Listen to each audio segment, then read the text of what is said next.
Robert, just on the team for Friday, I think you might have some potential to bring players back. Oh, yeah, Burge. Obviously, we were poorly last week with Burge.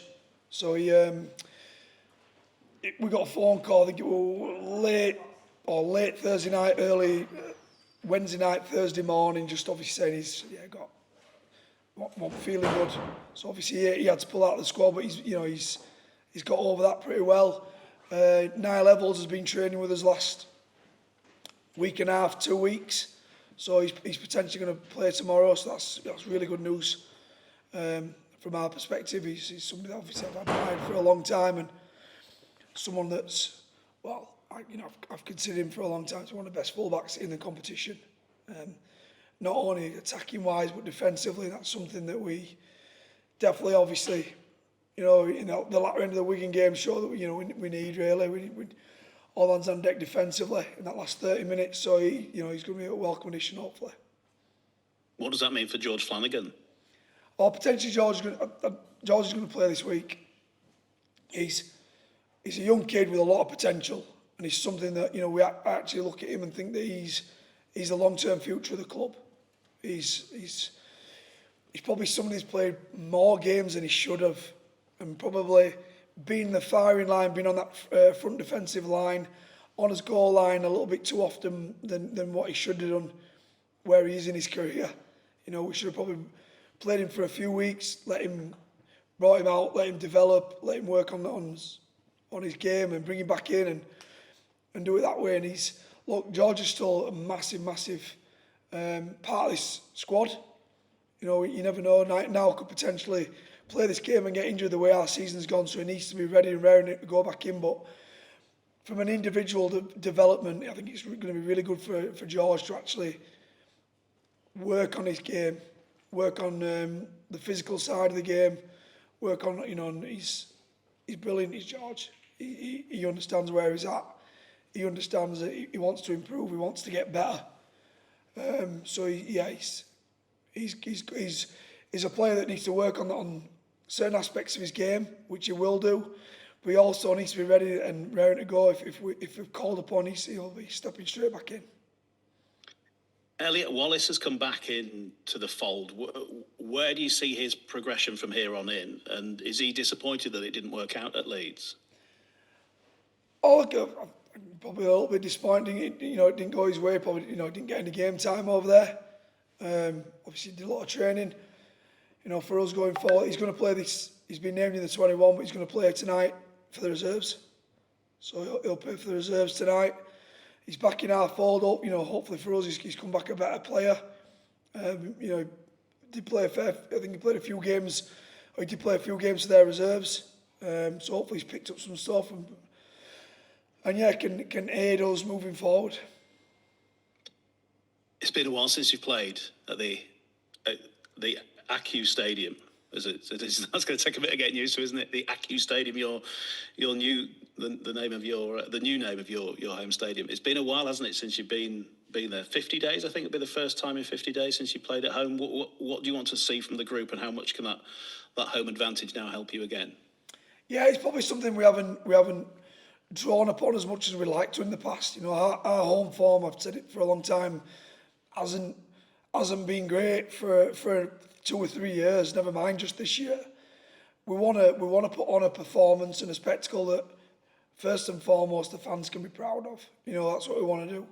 We want to put on a performance that each fan goes in there and has something to cheer about and get behind the lads. Hopefully we can get on the front foot, put his best foot forward and play like we did against Wigan in that first 50 minutes. If we can play like we did in the first 50 minutes of that Wigan game and continue that vein of form, then give our fans something to cheer about and something to get behind us for. Because it's over 300 days since you last won at home. That's far too long, isn't it? It is. Yeah, it's far too long. A lot of teams want to make the home ground a fortress, somewhere that's uncomfortable for the teams to go. And I've said for quite a long time, really, I don't think away players, particularly mine going to the John Smiths, they've got lovely leather seats, massive stadium. We don't really fill it, unfortunately for us. So opposition teams can can sometimes like coming to us, but we've got to make it an uncomfortable place to come. That only starts with the players on the field putting in performances that make it uncomfortable. You can't call it the John Smiths, Robert. I can't. Getting out of the habit. That's a slapped wrist. What do you expect from Wakefield? Look, I'm expecting the side to throw the ball around. They throw the ball around a lot. They've got players coming back in the side. I'm expecting Truman to play. I think they've got a few more that should be back in the squad this week. So I'm expecting a good Wakefield side that put some good performances, together this year. The beginning of the year, we're probably a tale of our season where we're on top for a vast majority of the first half, and in the second half they managed to get over the top of us. But they've got big back rows. They've got Vagana in the back rows, who's a big threat. Truman, I think, will be back in with Mason Lino pulling the strings, so that they'll like I said before, they'll shift the ball and move the ball. And Meakin's been one of the standout middles since going back to Wakefield. Even since he's gone back there, he's been a bit of a talisman for him. He plays massive minutes. He's obviously a man mountain, is somebody that we're going to have to try and get on top of. Just lastly for me, Wakefield, just because as you mentioned, they've been quite active on the retention and recruitment fronts with announcements and things like that. Can you give us a sense of what's going on behind the scenes at Huddersfield and whether you are where you hope to be at this stage? Oh, it's very difficult, really. We're a little bit hands are tied, if I'm honest, regarding cap. There needs to be there needs to be movement from within before we can go without. And that's nothing to do with me or Andy Kelly. It's not or the club. It's what's happened previous that's made it. I wouldn't say hands are fully tied. We just need to. There's a lot of moving parts that need to be moved first and foremost. So there is things going on behind the scenes, but it's not just a simple case of it's ready, available. We're ready to move. We're not ready to move, so it's trying to get all that stuff sorted first and foremost.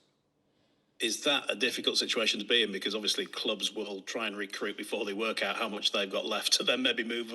If you're trying to move someone out, do you know what I mean? Is it? Yeah, it does. Be prepared to do some late business. A little bit, yeah. And it's probably opened the market a little bit more now that it's gone to 10 quota spots. It actually opens the market up a lot more. So there isn't as big a rush. Obviously, you'd like to get things done as early as possible, so you know where you're at and what you're dealing with and what you can do and what you can't do. Not only for 26 but for 27. But it opens the market up a little bit, opens a little bit more scope. And yeah, look, we are where we are, and we've just got to try and do the best with what we had left. Brilliant. See you tomorrow at the ACU Stadium. Thank you very much. Hey, Robert. How are you doing? Good, thank you. How are you? Yeah, good, thank you. All well covered by JD. Just a quick one on Matt Frolley. I think it's his last game under the original terms of the loan. Are you looking to extend that to the end of the year? I thought he'd already done the loan. I think the loan had already done. Has that already been done? Yeah. So I think it had already expired. I think on Monday it expired. So look, we've managed to speak to Leeds, and they're happy for us to keep him for the foreseeable future. So it's really good news on our part, because look, you need a settled spine. You need a spine that's going to, your halfbacks in particular, and your 9, you need them playing week in, week out. So I think it'd be real detrimental to us for the rest of the year if we were in and out.